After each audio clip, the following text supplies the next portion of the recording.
And now we're going to turn our attention to the state park system, which is celebrating its 100th birthday next year. To commemorate the anniversary, the state is launching a Centennial Challenge in 2024, which includes admission discounts and new activities designed to attract visitors to parks all over the Empire State. In advance of the special celebration, Erik Kulleseid, the Commissioner for the State Office of Parks, Recreation, and Historic Preservation, has been traveling all over New York to promote the state system, and he recently sat down with us in the studio. Well, thanks so much for making the time, Commissioner. So 2024 marks the 100th anniversary of the founding of the state park system. Can you take us back to history in 1924 and the origin of the creation of the park system with a $15 million investment under then-Governor Alfred E. Smith? Take you back in history. So 1924 was the seminal year. It was the year of the State Parks Act, passed in April. And that was an act that took what was a sort of collection of parks, state-owned, around the state. You know, Niagara Falls goes back to the 1880s. Letchworth Park goes back to the early 20th century. Thatcher Park in this area goes back to 1913. But in 1924, the State Parks Act was passed, and it brought together all those disparate regional efforts that were really being run by private philanthropy under a single umbrella, the state parks. Came along with a $15 million bond act to help build it out. $15 million doesn't seem like a lot today, but I think it was quite a healthy sum back then.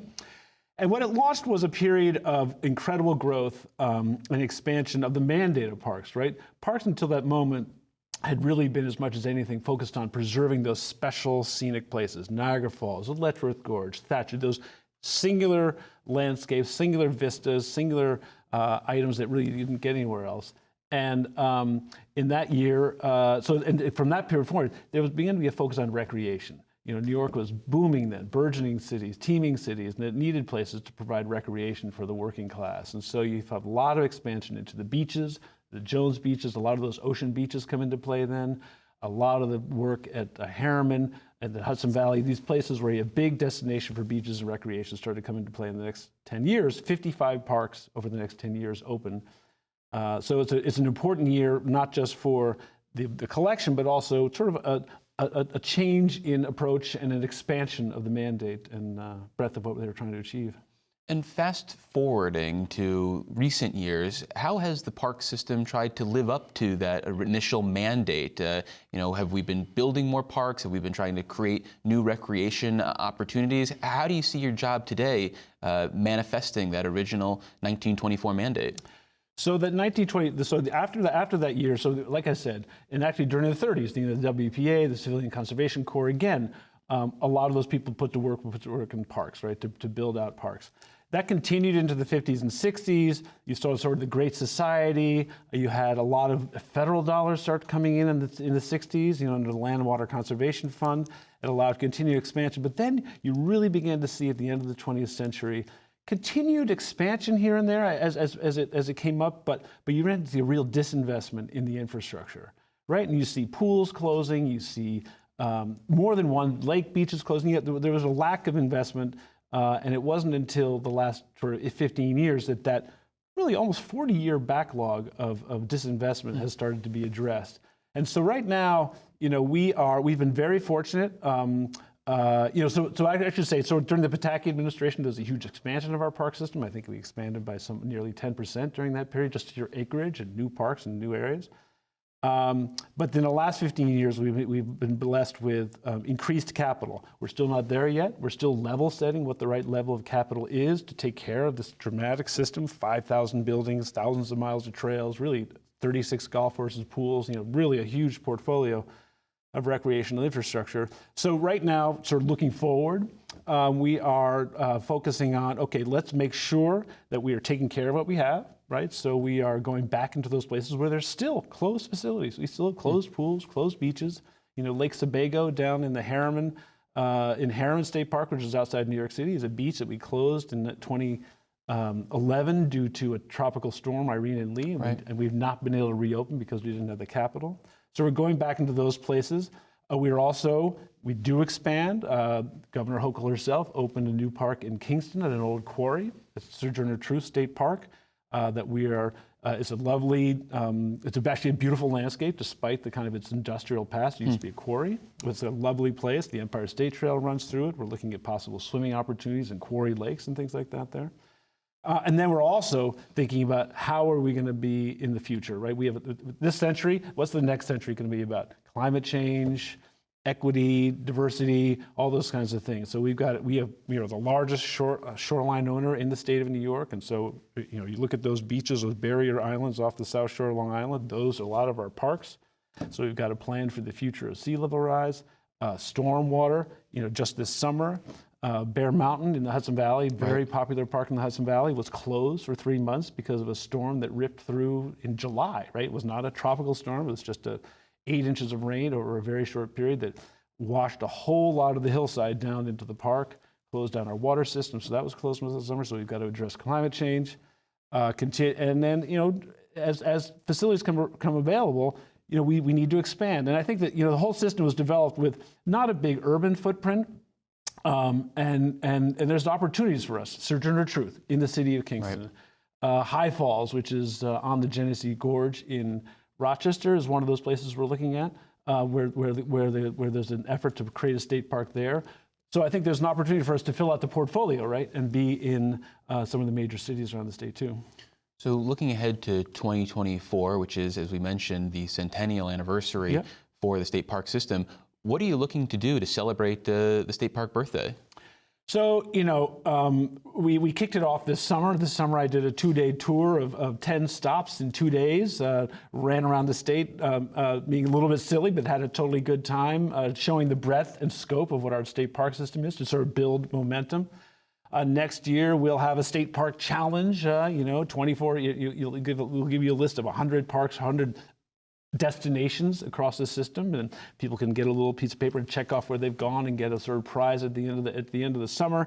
We're encouraging people to try a park they've never been to, try a region of parks that they've never been to, roll in more visitation, all with a view to celebrating that legacy. Because I'm biased, obviously, but I think our state park system is unparalleled. I think it's we own all the best places that New York offers, right, in terms of natural landscapes and recreational landscapes.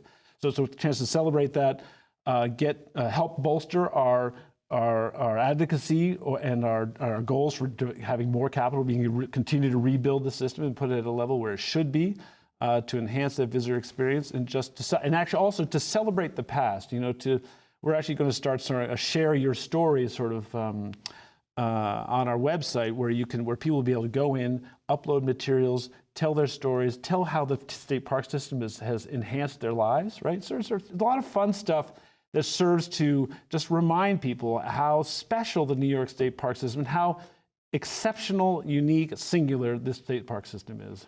Well, in addition to getting people to try out new parks for the first time, is part of that effort going to be engaging people who might not even be cognizant of the parks that are in their neighborhood or that are accessible to them through maybe a short drive or subway ride? Totally. I mean, I think we want people, we are always looking to expand our audience. And that's done through, we need to make sure we reflect. And there's a lot of aspects to that. There's staffing, right? We need to make sure our staff reflects the population that comes to visit. We need to be advertising in the right areas. We need to, there's obviously a huge Spanish-speaking population that we need to reach in the New York area, in particular, to get them out into the parks.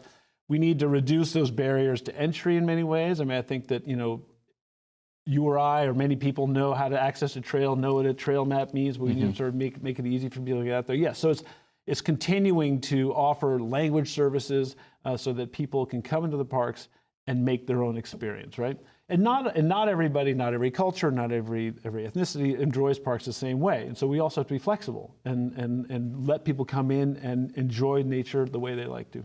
Well, assuming you do have an uptick in visitation in 2024, how many additional park police or additional resources will you need to ensure that everything goes smoothly? So we have a great park police force. They've been in place since the 1880s, the oldest police force in the country, or oldest park police force, I should say. They've been great partners. They are really expert at, it's amazing what they get done with pretty lean staffing. We will build them as necessary. There's no question. We are expanding them now. They suffered. Their future was in question for a while. They're under the Cuomo administration, but now they are back and growing again. So we're building the park police force. And we also do a lot of partnering. We partner with state police, with local police. You'd be surprised at the number of partnerships they have, because it's a pretty far-flung system, right? And we need to have partners in policing our parks, and I think we do a great job of that. And in terms of resources for the park system, I know the budget director recently put out a letter encouraging agencies and offices, including your own, to maintain a flat funding this year. But are there exceptions for, say, one-time expenses for something like a 100th birthday party? So you're right. We have a flat budget, and that's customary for government, right? Government has to be lean and efficient. But yes, in the budget letter, there's a call for one-time investments, and it's a perfect opportunity to put in some of these capital projects. And I'm looking at those projects. We're not looking to expand dramatically. Like I said sort of earlier, we are still rebuilding and bringing back online assets that have been taken offline, right? So this is a matter of sort of restoring the system. It's not just about, there's certainly, Sojourner Truth is a new park, but by and large, this is a lot of effort to continue rebuilding a park system that was underinvested in for nearly 50 years. You mentioned your visits to the state parks in 2023, this whirlwind tour you went on, which by my account included some swimming, bike riding, going on a zip line, paddling a kayak, descending into caves, and much more. So my question is, and this is an HR question, this isn't me, do you have to put in like a vacation request for these trips, or does this count as work for you? You also forgot shooting the cannon off at Old Fort Niagara. Vacation, I am very fortunate to have one of the greatest jobs around, right? Because my job is to be in the parks, to be promoting the parks. There's nothing I like to do more than that. So I work hard, but it almost sometimes it doesn't feel like work. And is there any thought to maybe going to Bethpage Black and shooting around with your favorite radio and TV host? Maybe he shoots 100. I think that would be a great way to celebrate 2024 as well. I would be happy to take you out to Bethpage Black. I would be a disaster on that course, not being a golfer myself, but I look forward to watching you tee off. Well, we've been speaking with New York State Parks, Recreation, and Historic Preservation Commissioner Erik Kulleseid. Erik, thank you so much for making the time. And thanks for having me. And for more on the 100th anniversary of the state park system, visit parks.ny.gov/100.